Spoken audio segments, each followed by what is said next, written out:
Alright, this is a shoe for the Converse Fastbreak Pro. I literally just woke up and I had to get this video done. Alright, so originally in '83, this shoe was released and this was a basketball shoe. So a similar story to the Dunk, where this began as a basketball shoe, they got adapted to skateboarding. This is a Converse Fastbreak Pro. Unlike most of Converse shoes, this is actually a cupsole, so there's more support. It's got a very different tread pattern instead of the generic Converse one. It's got the little like chevron star thing, and it's mid-top, which is great because the shoe came with this insole. Look how flat this is. Where is the arch support? It doesn't exist. So I swapped it out and I threw a Remind insole. I hated it. Then I threw on a footproof insole, and I've been running that the whole time. As a slightly wider foot, the shoe fits really well. It's mid-top, so there's more, not arch support, but there's more like support around your ankle. Other than that, the shoe fits relatively nice. I went half a size down, although people recommend just going with your regular true to size, but this kind of worked for me, which is surprising because it's a smaller shoe. The shoe is made out of nylon with this weird kind of shiny plastic fake looking leather. It surprisingly held up well. This is my switch foot.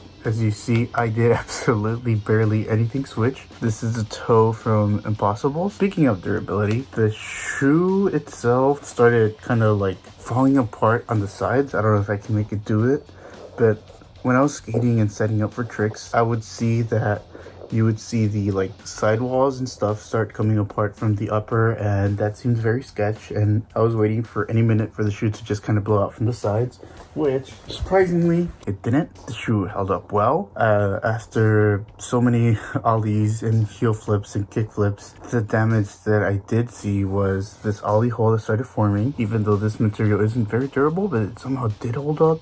I made my way through the nylon. I think there's a layer of cotton below that, and then there's like the shoe liner, which I think that's what that is. I love heel flips, and this is what I got done in maybe 1 or 2 months of skateboarding. I haven't been skateboarding as much. This is the flick area. I'm one of those people that uses my like whole foot to flick. The more I got the shoe worn down, the more I felt it gripped. The material at first had the shoe originally had a really good kickflip right off the bat. First few kickflips, no problem. I didn't have any issues adjusting. This is coming from the Vans Ave Pro, but I did feel that more I wore the shoe down, the grippier the shoe itself got, and I had to like reposition my foot to flick, just because I made my way through this leather material. As you can see there's like this weird, I don't know what this white material is, but it doesn't feel like leather. Leather doesn't wear out like that. I did have to flick more. I tore a lace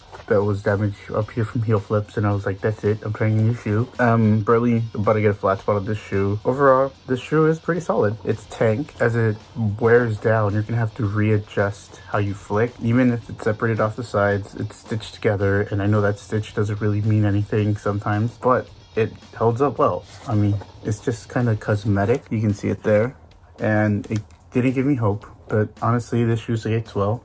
I recommend it. Chances are you can find this shoe on sale now. Definitely pick this shoe up. This is the Converse Fastbreak Pro.